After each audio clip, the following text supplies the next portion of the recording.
church? No, Ye, let me explain to you. I'm not doubting what you're saying. You don't care. I do care. You don't care about me. You don't care about my people. I care about me. I care about my people. So it's for me to stand up. And God forbid I step on someone's toes while I'm at it. It's not someone's toes. You stepped on the entire Jewish people's toes with a very deeply inflammatory tweet, which I think you've now accepted. You shouldn't have phrased that way. It's taken a bit of time to get there, but I think you have accepted that, right? Have you accepted that you've put no effort into understanding how I got there? I don't think, honestly, 10 years from now, honestly, I don't think there is any... You're going to apologize to me about this interview. No, I'm not. You're going to apologize to me about this interview within the next 10 years. No, I'm not, because here's the thing. Mark my words. I don't doubt you've had... It's very one-sided. No, it's not. It's very white-sided. Oh, come on, It's very one-sided. It's very like...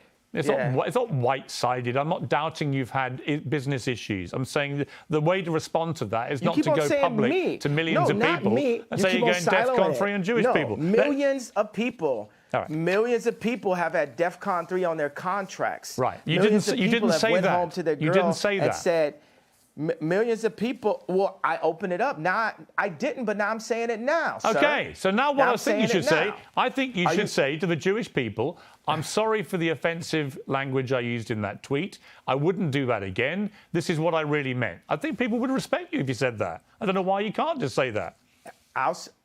You know when I'll say it? When I sit down with the people who write out the contracts for the NBA and for the NFL and for professional music and for acting contracts. We need to go to the top lawyers, the top execs, the owners of the stadiums, the owners of the football teams, and the owners of the record labels. And we're going to put them all in one room. And we're going to read let's go top 10 in each one of these categories, right? Let's read Michael B. Jordan's contract. Why would any of that? Hey, bro, I ain't finished. I ain't finished my sentence. Nothing you're saying has anything to do with regret. Hey, boy. Don't call me boy. Don't finish. I told you. Oh, don't treat me like a boy then. I'm going to finish my sentence of my idea. Nothing you're saying has got anything to do with the tweet. Cool. Bro, I was in the middle of a sentence, boy. Okay, so are you going to allow me to finish my sentence? Yes. If you then answer my question. Okay, so I'm going to tell people when I would apologize for the tweet. This is what has to happen first. I need all of the top executives in Hollywood. I need the top executives at the NBA and at the NFL. We'll do those two sports specifically. And I want the top executives in music, dealing with publishing, dealing with like Spotify and Apple Music and Universal Music and all the top let's do like 5 top execs there. And I want to look at the top 10 earners in each one of those fields' contracts openly. We want to compare and contrast the contracts.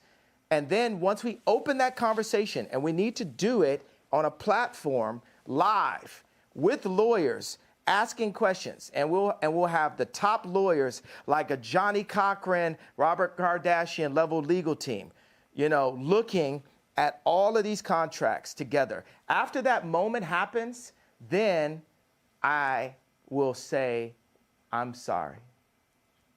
Okay, if that's your position, that's clear. Interview adjourned. Love you.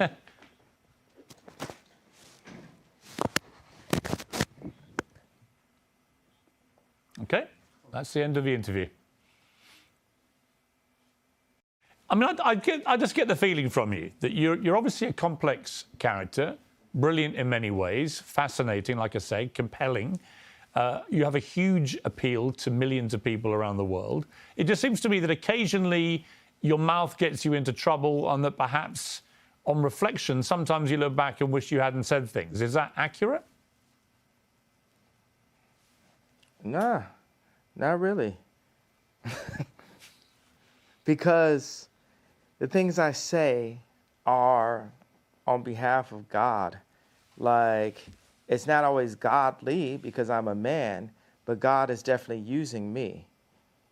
You're Catholic faith? I am, Or what's yes. your background? I am What's your Catholic. religious? Catholic, yeah.